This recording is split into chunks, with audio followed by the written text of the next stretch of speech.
안녕하세요. 상해 김중국입니다. 출국이 얼마 남지 않았습니다.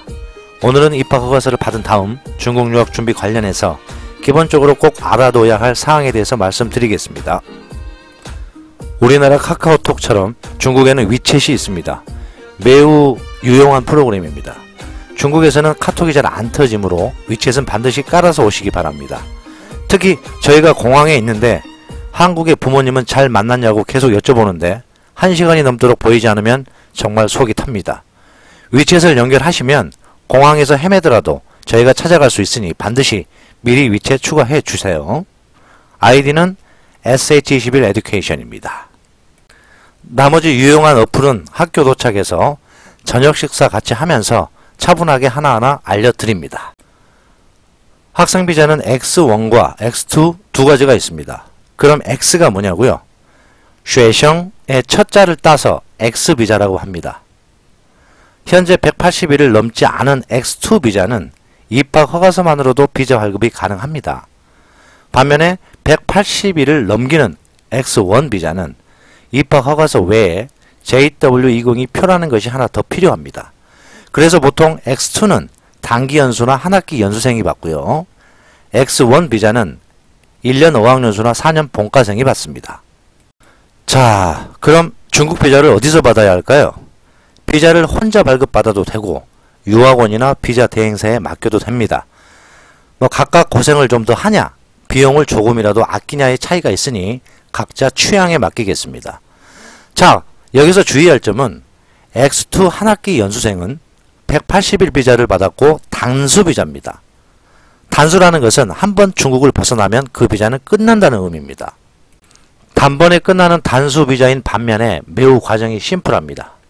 간단해요. 한 번 받으면 중국을 벗어나지 않은 이상 별다른 절차 없이 체류가 가능합니다. 반면에 X1 비자는 입학 허가서와 JW202표가 반드시 있어야 합니다. 신체 검사도 받아야 합니다. 거류 허가도 받아야 합니다. 절차가 번거로운 반면에 한 번 받아놓으면 체류 기간 내에 얼마든지 중국을 벗어나고 다시 돌아올 수 있다는 장점이 있습니다. 자, 여기서 한 가지 꼭 주의할 점이 있습니다. 지금 화면 위쪽을 보시면 부주의로 중국 감옥에 간 사연이 나옵니다. 저런 일이 일어나는 이유는 첫 번째, 정확하게 한국에서 비자에 대한 숙지가 안 되어서입니다. 한국에서 받은 X1 비자는 온전한 비자가 아닙니다.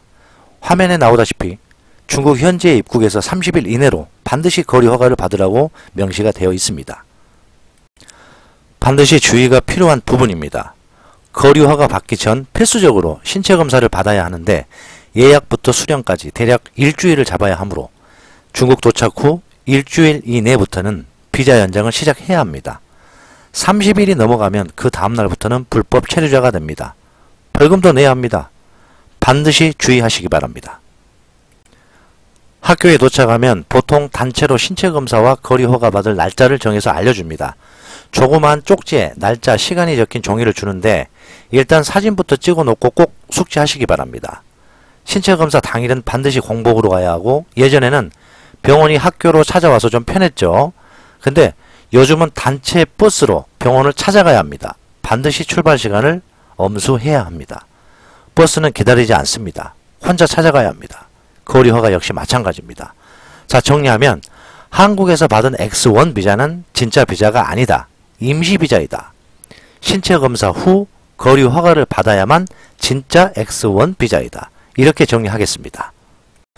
중국에 도착해서 학비도 내야 하고 용돈도 써야 하고 남는 돈 보관도 해야 하고 해서 중국의 은행 카드가 필요한데요. 요즘 한국에서 미리 많이들 받아오시는데 편리한 건 있지만 뭐랄까요? 자꾸 뭐가 좀 안 된다는 분들도 계시고 비밀번호 잊어버려서 카드 만들었던 한국에 가야 하는데 몸은 이미 중국에 있고 아주 난감합니다. 또한 카드 긁을 때는 상관이 없는데 현금을 뽑아야 하면 수수료도 만만치 않습니다. 정 불안하면 한국에서 중국은행 카드에 학비나 기숙사비는 입금시켜 놓고 학교 와서 긁어주시고 용돈 정도는 직접 가져와서 경험삼아 중국은행에 가서 발급을 받는 것도 좋은 방법입니다. 그래야 내 카드에 무슨 일이 생기더라도 신속하게 직접 처리할 수가 있습니다. 사실 도착하자마자 학비나 기숙사비를 바로 내든지 아니면 늦어도 그 다음날 모두 지불을 하기 때문에 현금을 가져오는 것에 대한 부담은 그렇게 없습니다. 또한 숙사비를 송금한다는 분들도 계시는데 수수료나 환율에 대해서 손해를 보기 때문에 현금으로 가져와서 바로 지불을 하고 나머지 용돈은 현지 은행 카드를 만들어서 사용하시기를 권해드립니다. 드디어 이제 출국입니다. 저희는 일단 단체 공항 픽업, 현지 안내를 직접 해드리기 때문에 정해진 항공 시간과 공항에서의 만남의 장소를 알려드리는데요. 10년 넘게 포동공항은 15번 출구, 홍교공항은 3번 출구입니다. 항공권은 정해진 시간과 장소에 맞춰서 발권을 하시면 되고 정해진 시간 장소에서 저희가 여러분을 기다립니다. 출석 체크가 모두 끝나면 학교 기숙사로 단체로 이동, 기숙사 입주를 하게 됩니다. 다음 시간은 비행기가 중국에 도착한 후부터의 일정을 상세하게 말씀드리겠습니다. 오늘은 여기까지입니다. 감사합니다.